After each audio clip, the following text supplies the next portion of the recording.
What does it really mean to have no friends? At first, it sounds simple. Someone who spends most of their time alone, with no close social connections. But psychology shows that the reality is much deeper. Because having no friends doesn't always mean something is wrong. In some cases, it's a choice. And in others, it's a result of experience. Some people lose friends over time. Life changes.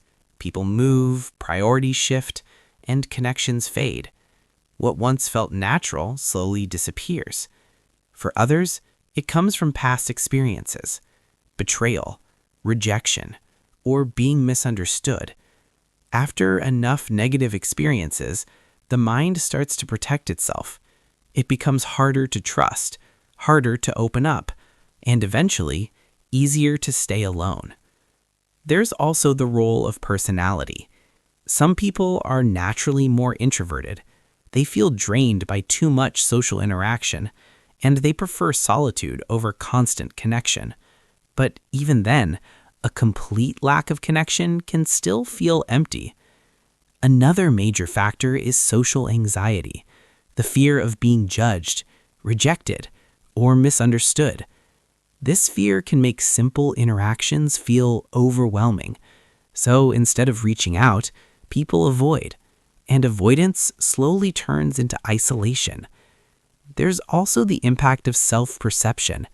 If someone believes they're not interesting, not likable, or not good enough, they may stop trying altogether, because in their mind, rejection feels inevitable.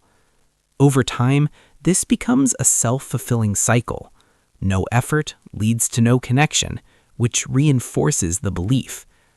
Another hidden factor is emotional independence. Some people learn to rely only on themselves. They don't ask for help. They don't share much. And while this can look like strength, it can also create distance, because connection requires openness, and openness feels uncomfortable. There's also something important to understand.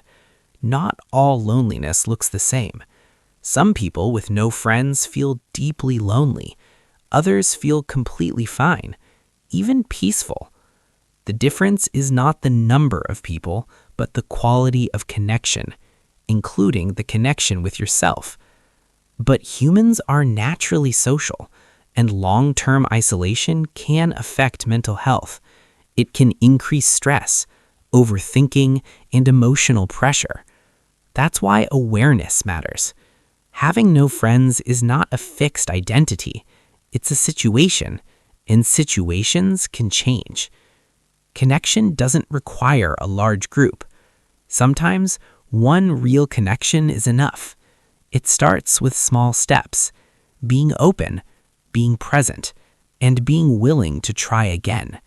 Because at the end of the day, having no friends doesn't define your worth, and it doesn't mean you'll always be alone.